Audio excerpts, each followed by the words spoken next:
News, pesquisa estimulada para o governo do estado. Na pesquisa estimulada é apresentado ao eleitor um disco com os nomes que estão na disputa. O resultado é esse, Ari.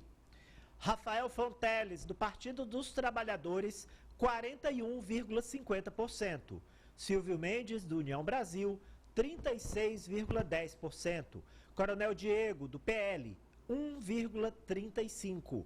Nenhum ninguém, 6,45%. E não sabe ou não opina, 10,20%. Brancos e nulos somam 1,70%.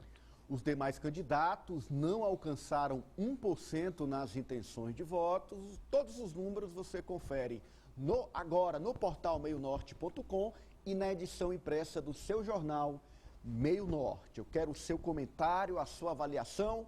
Franci Teixeira. Ananias, pela primeira vez, os dois candidatos que polarizam a disputa para o governo do Piauí não aparecem em uma situação de empate técnico. Isso muito por conta do crescimento do candidato do PT, Rafael Fonteles. Apesar disso, ainda é um cenário muito parelho, muito acirrado entre os dois. E faltando 6 dias para o dia do voto, dia da eleição, não dá para cravar quem se sagrará vitorioso e se terá segundo turno ou não no estado do Piauí. Chama também a atenção a desidratação dos demais candidatos, com apenas o Coronel Diego Melo pontuando acima de 1% das intenções de voto. Vamos colocar mais dados, mais elementos para os comentários dos jogadores e jogadoras. Vamos agora para a pesquisa de intenção de voto estimulada com os votos válidos, quando é retirado brancos, nulos, indecisos. É assim, gente, que o Tribunal Superior Eleitoral divulga o resultado da eleição, considerando votos válidos, Ari. Rafael Fonteles tem 50,28% dos votos e Silvio Mendes, 44,21%.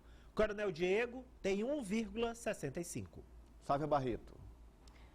Ananias, a gente percebe primeiro a desidratação óbvia dos demais candidatos. Eu destaco aqui a Jesse, que tinha aí, pontuava muito bem, principalmente em Teresina, e praticamente a campanha dela sumiu, e também o Major Diego, porque não conseguiu capitalizar aqueles 16, 17% de eleitores que votam em Bolsonaro. Esse eleitor, acredito que tenha migrado para Silvio Mendes. Né? Sávio, permita complementar, a Jesse, sequer nos votos válidos, alcançou 1%. Por isso que não está aí no levantamento, e aí eu faço o registro mais uma vez.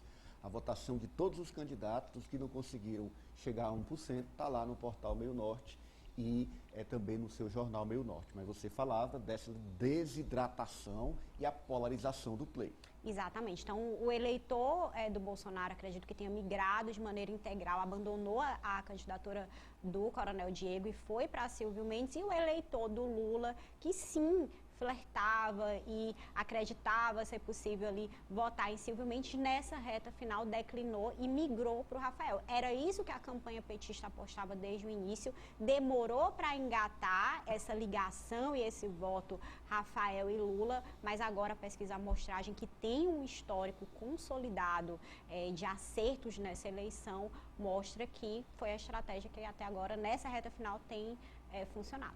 Apoliana? Ananias, eu acho que o que mais posso chamar a atenção e que gera preocupação para a campanha do candidato Silvio Mendes nesse momento, nessa reta final, é que parece que ele alcançou um teto, né, com esse percentual aí de 36% das intenções de voto. Então, se o candidato não cresce, isso preocupa. Afinal, o candidato adversário está em franco crescimento nos últimos levantamentos que a gente traz aqui da amostragem. Então, esse momento, eu acredito que deve ser de sinal vermelho, de alerta para a oposição, já que Silvio Mendes não consegue mais crescer. Ele chegou, ao que parece, por esse levantamento, pelo histórico dos números, a um teto de intenção de voto, e essa terceira via desidratada cada vez mais. Eu não imaginei que a gente chegaria a esse final essa reta final da campanha tão desidratada, essa terceira via. A gente imaginava que eles de fato teriam menos força, mas assim, praticamente sumir a uma semana da eleição é bem complicado. Ari, eu vou trazer mais um dado para você abalizar ainda mais o seu comentário. É o dado da evolução.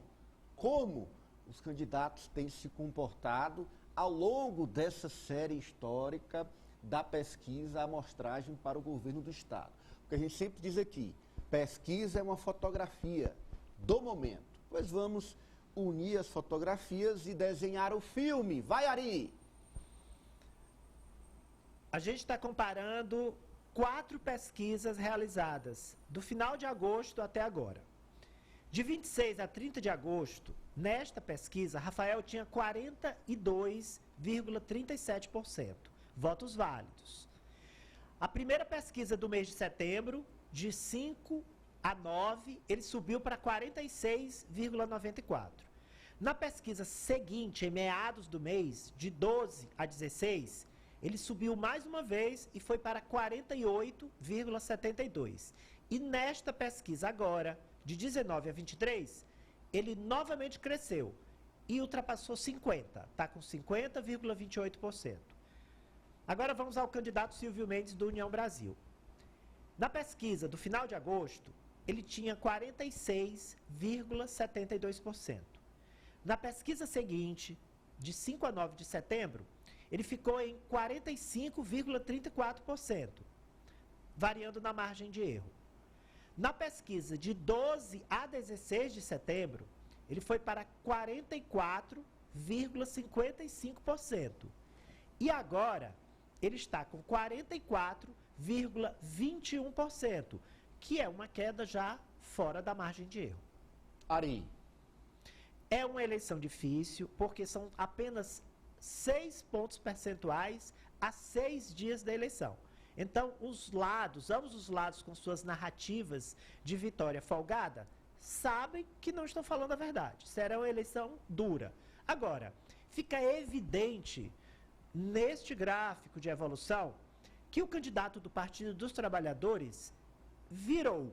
E hoje eu ouvi essa expressão de mais de um petista. Alguns brincando, falando virou, e outros mais sensatos, mas dizendo, ó, viramos, mas ainda tem risco.